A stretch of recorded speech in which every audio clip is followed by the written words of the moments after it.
agora que com imagem de satélite que me também debater agora diz que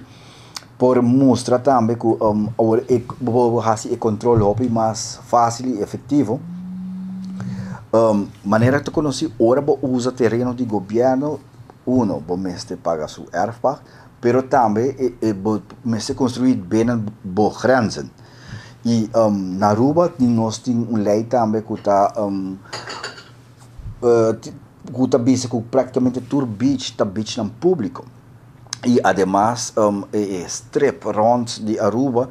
sempre a percorrer durante a uitgifte de terreno e beleid está sempre com nota de uma tela lá mas para motivo que vamos ter que dar com douane politie strook. Dus esse general nós toma nota com nota já hoje que está faz bastante tempo tem desenvolvimento tanto na Savaneta tanto nas Pansla também que mesmo quadro aqui nós também nós fazemos uma inventarização gaba e está terminando a inventarização e bem acordo e habitantes também cada individualmente lo haya carta especificando de Kiko nanta onde tem violação. Por exemplo, para dar uma ideia, tá, por exemplo, agora vou trazer de la mapa, mas tem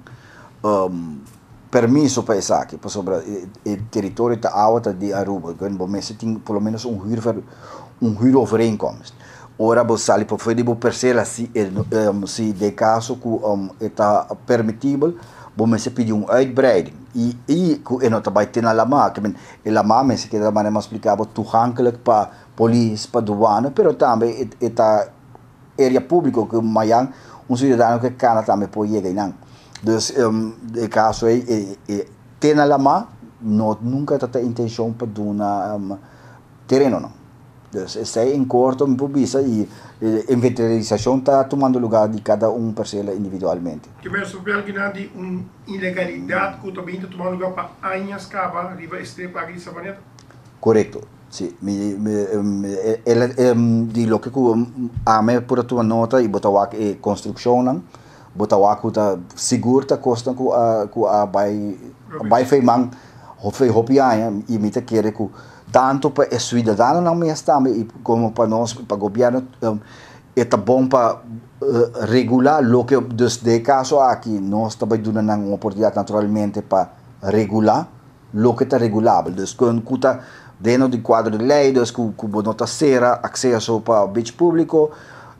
e pero que bota vai paga, bota vai, por exemplo, também medite onde por uitbreiding se está possível e de caso que por uitbreiding nós lo legaliseren, dan tico vai paga na erfpacht of grondbelasting die parte in também e também se tem pirna ilegal lo qual così nós também está com imenso custo de projeto na Savaneta